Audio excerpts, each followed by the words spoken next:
Hello, everyone, and welcome back to our weekly webinar series that occurs here on our Facebook page every Friday at noon. My name is Brianna. I'm a Sustainable Transportation Vermont intern, and I'm so excited to announce our speaker today, who is Stephanie Kaza. Stephanie is the former director of the environmental program at UVM, and she moved back to her native Portland in 2017. Today, Dr. Kaza will discuss Portland's leading role in reducing their transportation footprint and living in Portland at this moment in the Trump era. So I'm going to bring Stephanie up.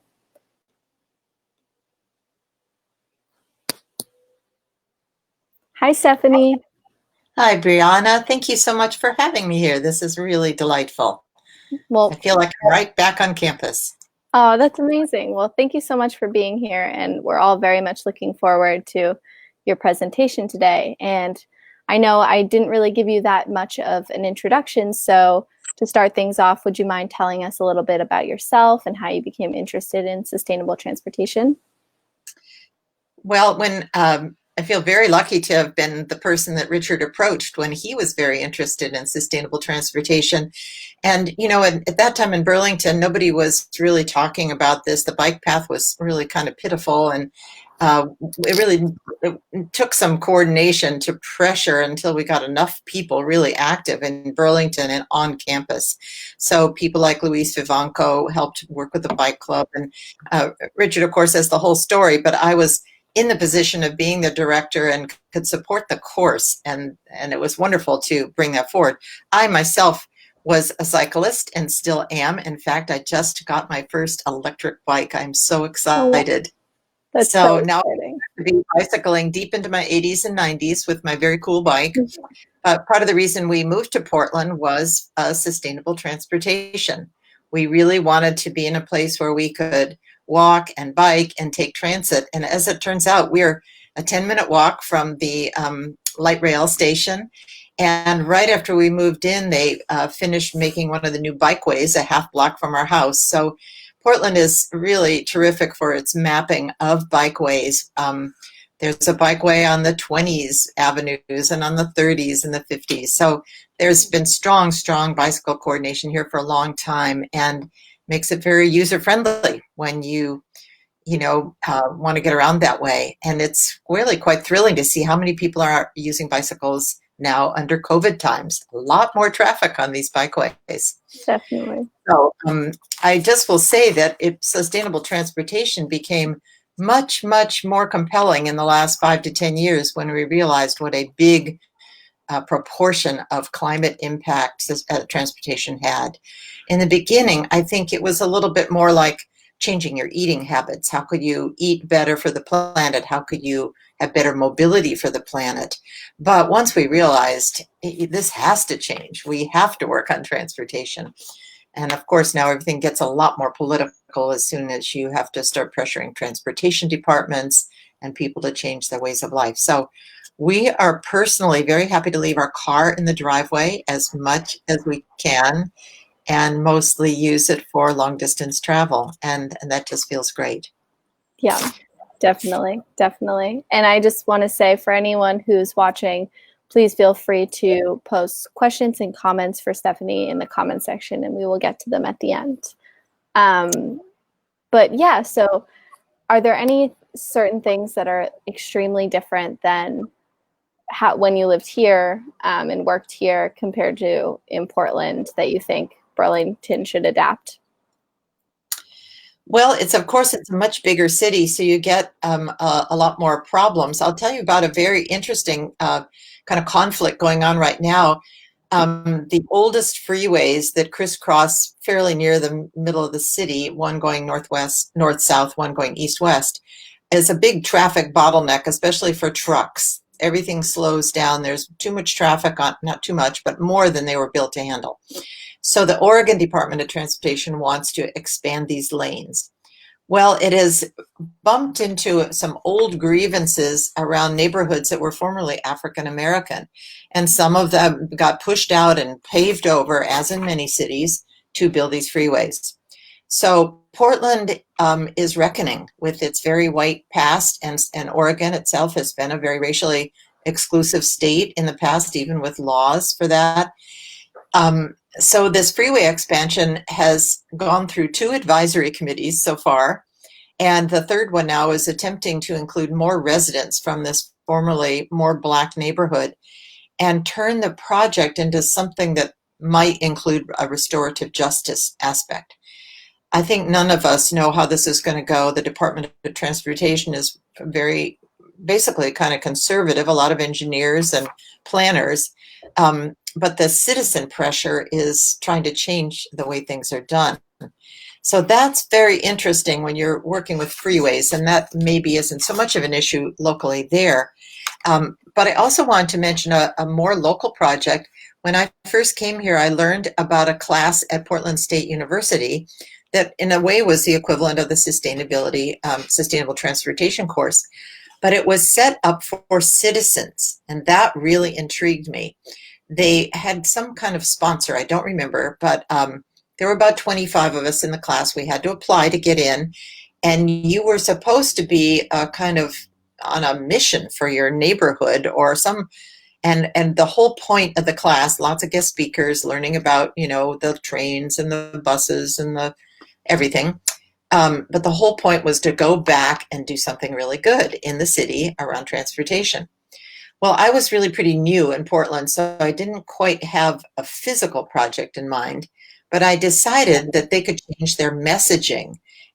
They were not including climate issues at all in any of their press releases, anything on their webpage. It was ridiculous. So I made up a whole PowerPoint for them showing the very number of places where they could change their public face, their journalistic face. I should check to see whether they've done any of that. But the project that I just learned about this week was there's one here in Portland that came out of that class. And I remember it especially because the woman who spoke was so beleaguered. She was like, this is an impossible situation. Here and there in the back streets of Portland are 1 or 2 blocks that have not ever been paved. And the farther out from downtown you get, the less well maintained the streets are. So you get a kind of, the inner city looks beautiful, high rises trying to attract, global people to come here and global money and development. But the farther out you go, people have been pushed out because of higher housing costs in the center of the city. And you got more African American, Asian American, marginalized communities out there, and things don't get done. The sidewalks aren't as well kept up. And so you look for the pockets that have been ignored. So in Portland's city plan and climate plan, a lot of arrows have pointed to East Portland. And this project that the student brought up was a mess of a place right near a school that always flooded. It was always muddy. You couldn't drive through it, bike through it, or walk through it. And you had to go way out of your way to get to where you were going. When I saw the photos she had, I felt their terrible plight. And she was up against all kinds of bureaucratic challenges, but she was really determined to make that a real street so people could use it. And it's finally happened. She got the attention through a lot of lobbying. And of course, it took a good amount of money, but she got on the project list for the Portland Bureau of Transportation. And the street is now passable and beautiful. And it was all because of citizen lobbying. So that citizen class really empowered people to do things. They didn't have money. They only just encouraged you, and they gave you tools and helped you learn how the bureaucracy worked. So that was a lot of fun for me to do that. Yeah, that's amazing. My next question was going to be, how do you stay involved in the community? But you just answered that. Well, I'll add to that, though, because I would definitely want to recommend to all your viewers an amazing blog we are so lucky to have here, run by a man named Jonathan Moss, and it's called bikeportland.org. And maybe you can flag it up on when you post bikeportland.org. He puts up posts virtually every day, and that's how I stay connected. So he will report on new jobs in the bike industry, on new projects like this one I just told you about. He goes out on his bike and he rides the new projects or the new proposals, and you see them from a bicyclist point of view. Yeah, he must have a GoPro camera on. So you can learn very quickly. And if there's anything controversial, he will write about that. He'll tell you if the mayor's making a statement about bicyclists or the latest products or bike fair. So that helps me stay in touch extremely well around everyday business, but also, things they're concerned about. Like right now, uh, everybody has stopped riding buses and trains. Well, not totally, but many people because of COVID. Mm-hmm. So the Transportation Bureau and the agencies are trying to find out what will make you feel safer in order to get back on. So I've taken a couple surveys with that, and they're disinfecting, they're doing all the things, but we've all gotten scared. Yeah. And I haven't ridden them in a while either. It's been a real limiting to feel that you can't zip around town in all the ways you're accustomed to. So that's taking a little bit of promotion and support, kind of like getting back to going to your doctors or even your friends' houses. So I hope we haven't lost too much commitment from the public to public transit, because Portland, in its latest comprehensive plan, or reorganize the way people can build in this city according to the transportation corridors. So they want more apartment buildings by the bus lines and the train lines, and with the thought that that's how people are going to need to get around in a dense city in the future. So we can't afford to lose that. But I want to tell you about one other extremely cool thing I learned about on this blog, because you could do this in Burlington, and it's called traffic gardens. Now, what could that possibly mean? Well, all the kids have been at home too, right? They're stuck here and they're driving their parents crazy. And now our schools are not opening until November, so they're still at home.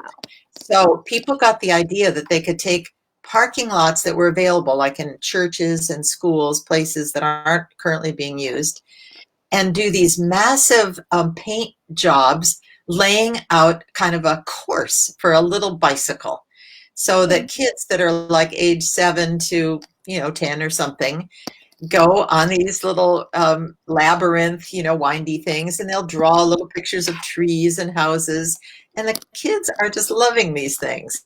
That's so So, awesome. check it out, Traffic Gardens. I Yeah, think it's an international movement, and I'm sure there's some empty parking lot that is near some neighborhoods full of kids that would be really fun. It's just basically a paint job or even a chalking job you could do just with street chalk. yeah, totally. So love the creativity that just comes up when we're all stuck at home and need to get outside, for sure. Definitely. Definitely. Um, Yeah. So, s- Go ahead.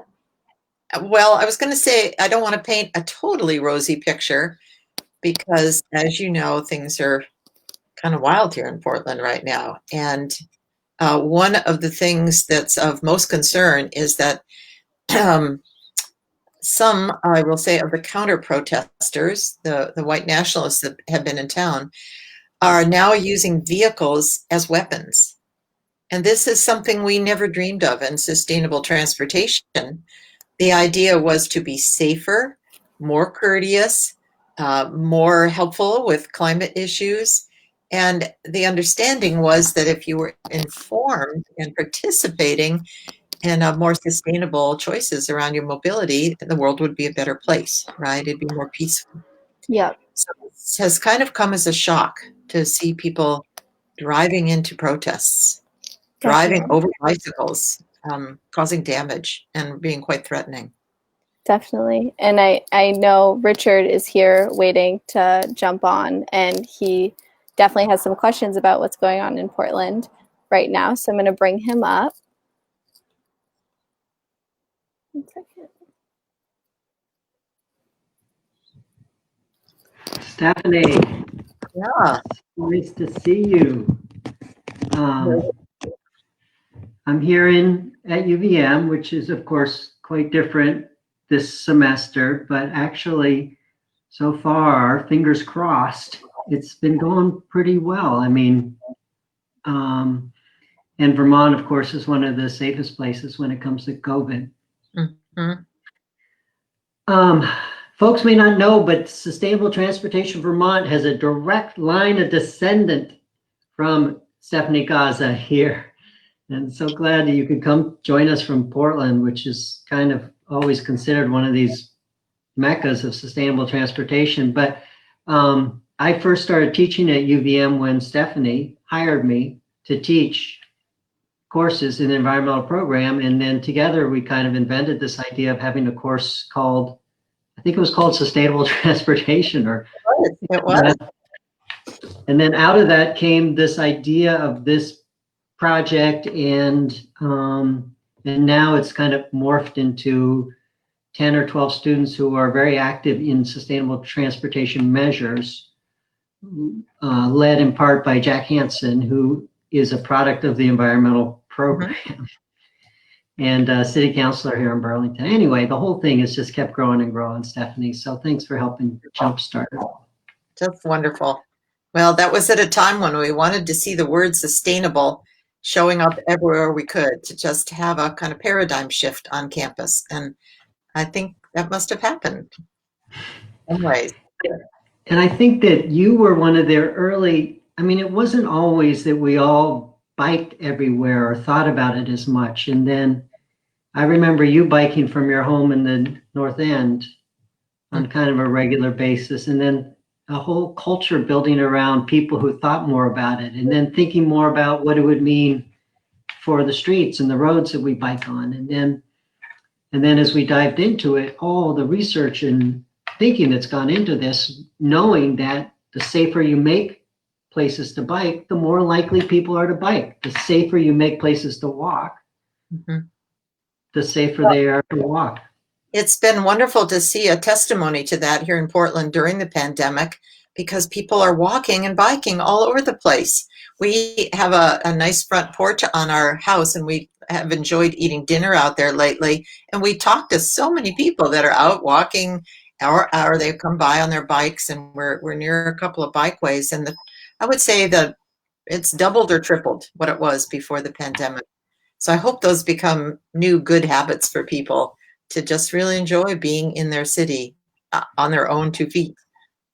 It's good. It's interesting. I was going to ask you that, because that's definitely, and by the way, if anybody has a question or comment for Dr. Kaza on sustainable transportation and on Portland and what's happening in Portland, because we have to talk about that. It's just such a focus of the news right now, and you're there. But I was curious if that was what you just talked about, if that was happening in urban areas also. But clearly in Vermont, more people, we know from studies that people have been doing, more people are walking, more people are outside, more people are accessing their parks, more people are feeling the need to be outside in nature. And we have seen a reduction in car traffic.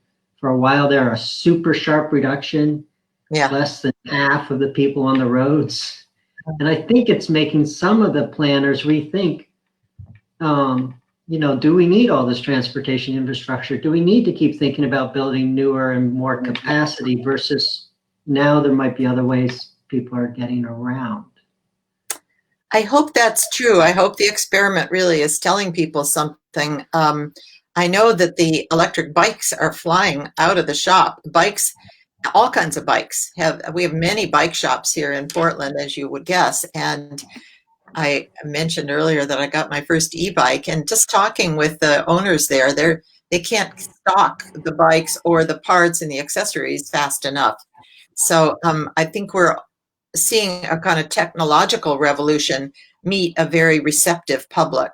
But I should mention, in Portland, we also, of course, have a lot of people on e-scooters. They've been very, very popular. And then I'm seeing these segways that are you just balance on and move around, and e-skateboards, anything you could imagine, people get around on. It's a very creative situation here, and it's only increased with the pandemic, exactly as you say. I've been thrilled that the public health message is get outside. It's safer, so people feel that encouragement. There's some worry that it's cutting both ways. You talked about what's happening in transit. That's happened in Vermont. We were already very low transit users, and it's just dropped dramatically. And people say it may take years to kind of get the confidence to come back. And then car use. So now there's a concern about having multiple people in your cars, or Right. using Uber or other ride sharing apps. And so apparently there may be a little bit of a rebound on individuals driving alone. I know that personally because we've had to have that discussion. We have risk assessment discussions in our household, and I have an older husband who feels more vulnerable. So I don't believe we've had anybody else besides the two of us in our car for 6 months, but I would like to be able to do that. But when will that be safe? And do you have to have the windows open? I think as we learn more about how the disease spreads, we're learning that it's much more about length of exposure and whether you're right in the pathway of somebody's, coughing droplets. So it's seeming we're able to be a little bit more rational. In the beginning, it was like every square centimeter anywhere was covered with disease. So I'm not myself waiting for the vaccine. I think I'm waiting for everybody to be able to think about this more intelligently. Now, interestingly, coming back to Portland, when all the protests started happening, people predicted there would be new spikes in the disease, and that has not proven to be true. People are obviously, a lot of people gathered some nights in the beginning, thousands of people. Now it's more in the hundreds, but mostly everybody is wearing masks. They are very careful. I can't say they're always 6 feet apart. Protests don't work that way. But the main spike in Oregon that could be really traced to anything was after Memorial Day weekend, when people just went out and kind of partied, in essence, and ignored all the guidelines. So everyone is cautioning people around Labor Day, please don't do that again. We're just starting to bring our numbers back down again. And like Vermont, Oregon has had fairly low numbers. We're being very conservative, but it's only been a little over 400 deaths. And we don't want big outbreaks. They've mostly been in prisons and in workplaces and in nursing homes, but not as a result of protests. So I think the young people realize they don't want to, make themselves sick while they're trying to address a really important social issue. So from afar, it feels like all of Portland is ablaze. Can you just tell us what it's like there? Where, what's it like? Yeah. Well, of course, I would caution everybody, check your sources and don't believe what you read, because there is a tremendous disinformation campaign going on right now on behalf of the Trump administration to paint the picture that's very dire and unbelievably terrible. All of the protests are confined to about 3 areas. There's a couple of and I feel somewhat attuned to this because one of the local spots is the station about 5 blocks from us. So we pretty much know when there's activity there, not because we hear the protesters, but because we hear very loud LRAD speakers on the police guard. There's also a surveillance plane that flies over that is monitoring. That's a federal plane. But we worry much more about our forests being ablaze than about our cities. And in fact, right now there's quite an effort downtown to do a big cleanup. The businesses that closed because of the pandemic are eager to open. In many places where they have been boarded up, there's an explosion of creative art. There's murals all over the place. So this town, if you walked around anywhere else except the few blocks of activity, would look totally normal. And that's what the media is happy to jump over. Any kind of image of people running or, throwing things or setting little blazes is very dramatic and very eye-catching on a video screen. So like a war zone, those are the things that get reported. Now, one phenomenon that's very, very interesting is, of course, the presence of cell phones. And when you look at these viral clips, watch for the witnesses.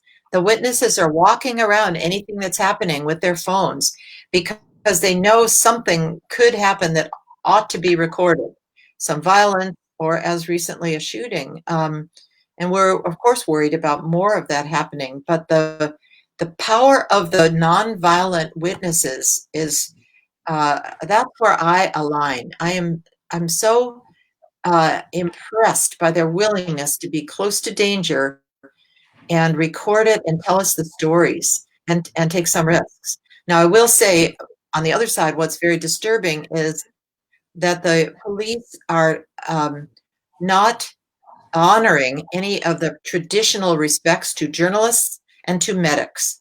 They are seeing them as protesters like everyone else. And journalists and medics have been seriously injured. And that, to me, is a area of very high concern.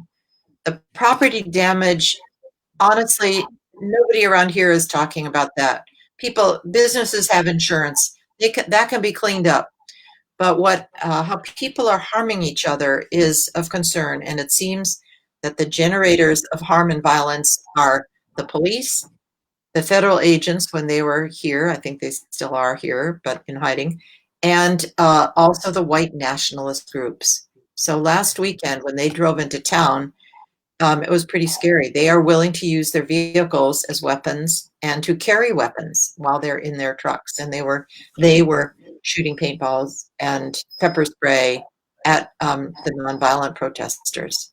So we have instigators, and that's what's driving a lot of this. And who they are, I wish was a little bit more exposed. So it's very localized, but very intense.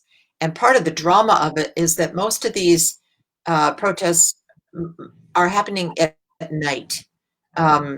It's wearing the police down. It's very tough on the police in the sense that they're working many more hours than normal, and they can't do the other police services. So that is upsetting to some people in the community. But we're not ablaze. Yeah, and clearly, well, let's come back just to the transportation part of this, because I think this idea of vehicles as weapons is terrifying. And we know as pedestrians and cyclists, I mean, that vehicles are so much larger, so much more powerful, so much heavier, that it's already scary in some ways to share streets with vehicles. And this goes back to this whole movement in this country to make streets usable for all users. And the idea that people are using their vehicles to come into a city that so embraces other ways of getting around. Jacob Weinstein, who's an active student with us, wrote about a question here about bikes' rights and how are the bikers and the pedestrians kind of being woven into this or elevated by the city in this discussion, or how is that coming up? Do you see it? Well, one thing the bicyclists are doing at the protests, which I'm very impressed by, is corking the streets, which is something they've learned to do on organized group bike rides. You try to protect your group as you ride by blocking off the side streets as the biking group goes by, and it's called corking. So when a protest is happening, like at our local police precinct station, the cyclists cork the street, and it means that vehicles can't get through. They have to go around it, but it protects the protesters from people driving into it. So the cyclists are a kind of front guard for the protesters, and they're quite organized about it and calm, very calm.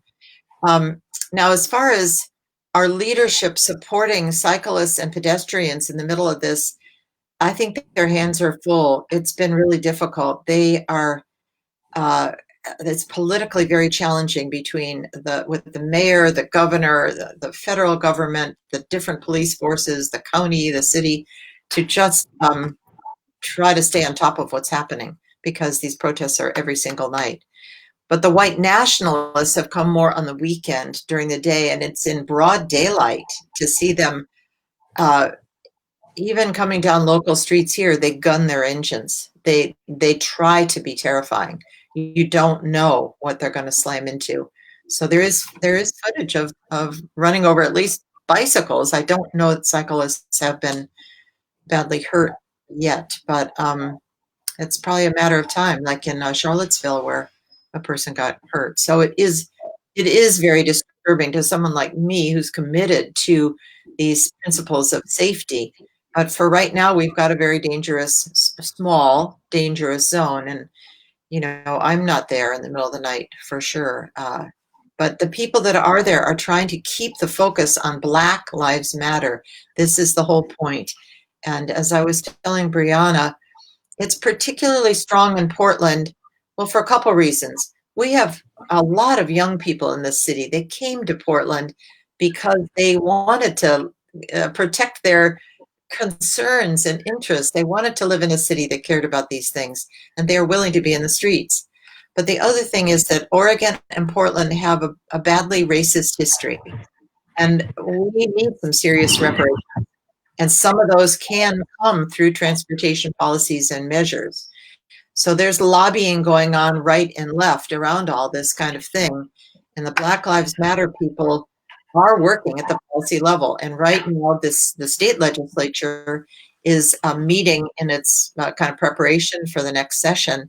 And there are committees on transportation and on police regulation. And they're trying to draw up measures. All this is very publicly accessible if anybody would like to look at this. And I'm indebted to my local senator, Michael Dembro. I get his bulletin every night. And he is always telling us, well, which committees are meeting, and here's the link to watch live. Please submit your testimony. So it's a very active state around these issues. And I think we will see some new laws as a result of this. And I very much hope it will regulate the noise harassment, because it goes way beyond the protests. It goes 10 blocks in every direction, those LRAD speakers. And they're not averse to using flashbang, explosives, and et cetera.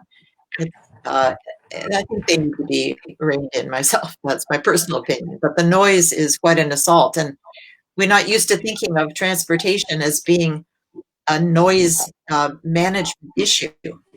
But suddenly this is cropping up as a new piece of the story. Yeah. So again, we're talking to Stephanie Kaza, who for many years ran the environmental program here at the University of Vermont, and then returned to her native Portland, yeah. That we miss very much. So if anybody has any question, feel free to post it. I do want to ask Stephanie, you've been in both places, Burlington and Portland. What if you had to wave a magic wand, what are the policies, and again, public policies, the actual things that are regulated or enforced? What would be a public policy or two that you think would really help Burlington and maybe broader Burlington, Chittenden County go to the next step, become more like a Portland, where we have a higher percent of people who walk and bike? Right. Well, a major difference between our two cities is our weather and our seasons.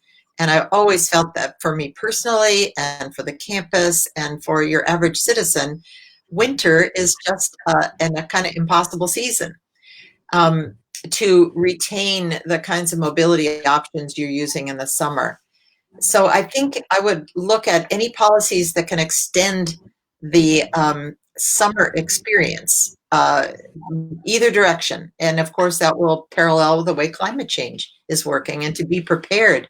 So I don't remember bicycling very much in March, but now I bet you can really bicycle all through April and all through October. So I think anything that will support cyclists going into March and November, and same with pedestrians, and supporting pedestrians in winter, you won't have, what can I say? I'm in awe at the sidewalk plows in Burlington. We are paralyzed here in Portland, but it's only usually a few days at a time. It's hilarious. They can't plow the streets. People don't have shovels. So in a sense, some of those things are well in place.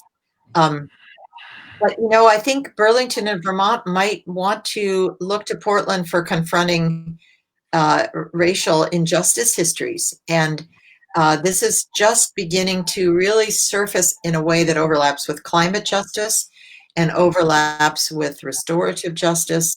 and we don't know quite how to have those conversations. So we're kind of bumbling along too. I look a lot to 350 PDX, and I think 350 Vermont is raising these questions, and the Peace and Justice Center.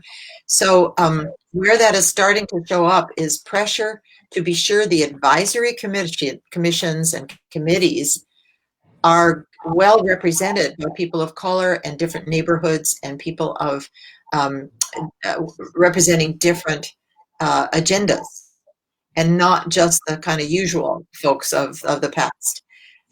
So that's something you could really look at in Burlington as who, not just who's on city council in Burlington, but who is staffing the transportation bureau for the state and for the city, because they're the ones making the decisions. So a kind of a people-to-people analysis. We also, like everyone, there's great cross-state conversations, and we look to see what are they doing in Minnesota or Minneapolis, and draw on each other. So that's the other thing I always hope is supported, ways for the different bicycle coordinators, pedestrian coordinators to work with each other so that their political structures support them working with their peers, because that's where you learn the most, and you know, find out where the leading edges are.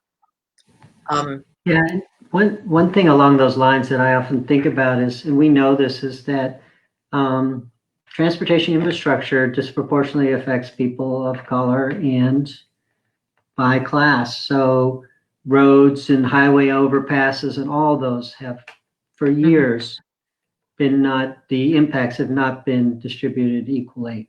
And then the users of these systems, again, you know, here in Vermont, the system is really built for people who own cars. 95% or so of the state's funding goes to that. And it leaves out people who don't own cars, or people who are too old or too young to drive, or people who don't have access to cars. So if we rethink our transportation system, I think we would start bringing in more of these conversations, because there's a whole lot of people who are left out in the present way it's structured. Well, one thing you are not encountering exactly at the same scale in Portland, as the city has become more popular and people are moving here, and we're in a new wave of that, I just learned, because so many people are able to work remotely. They don't need to live in expensive California. So we're getting another wave of people moving north. But the pressures of the city growing has forced the transportation issue to be addressed really vigorously. If you're staying, you know, Vermont is a small state, it's not growing fast, so you don't have the pressures as you build new streets or have new populations come in. But one thing we have done here, which was a really helpful analysis, was an urban heat island analysis. A wonderful researcher at Portland State, Vivek Shandes, became very, very clear that the places that are impacted by climate injustice are exactly the same ones that have transportation injustice. So now the whole city has tried to shift its focus to what's called East Portland, east of 82nd. And all the tree planting efforts are really focused there, and the sidewalk improvements and the new bus lines. There's things we need in the downtown neighborhoods, but everybody sees that there's a lot of catch up to do. And that's come from this kind of broader urban analysis and a commitment to, you could call it reparations, but a kind of catch up with the neglected areas. So where are those neglected areas in Vermont and in Burlington that have been overlooked for all those disparity reasons you name? And you do what the people of color are saying: center those voices, put them at the table. Don't just add one more person, center the voices. And that's the phrase we're hearing all the time around here. And it's taking a kind of, we're just in the beginning of that paradigm shift, but the insistence is there. Center the voices. It's like centering the pedestrians and the cyclists. If you make the streets safe for them, then it's safe for everybody. A lot to think about. Nicely said. Nicely said. Stephanie, it's been such a pleasure to talk to you and see you. Let's figure out other ways to be in touch, of course. Yeah. Brianna's going to take us home, but Brianna and Steph may not know this, but this person has agreed to be our next speaker, James Howard Kunstler. So he's going to talk about transportation not only as a reason, as a way out of this crisis, as well as one of the reasons why we're in it as a social critic. Stephanie, I'm going to turn it over to Brianna and I'll say goodbye for now. Oh, wonderful. Well, Stephanie, thank you so much for being here. And before I wrap things up, is there anything else that you'd like to say? Well, I just encourage Portland to come and, I mean, your visitors to the Facebook page, come and visit Portland. Don't be afraid.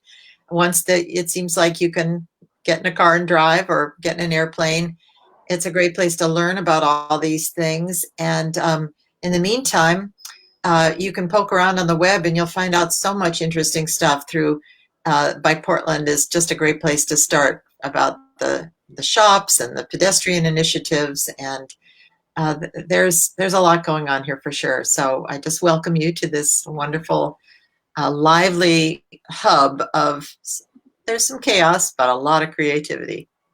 Well, thank you so much, and we hope to have you back.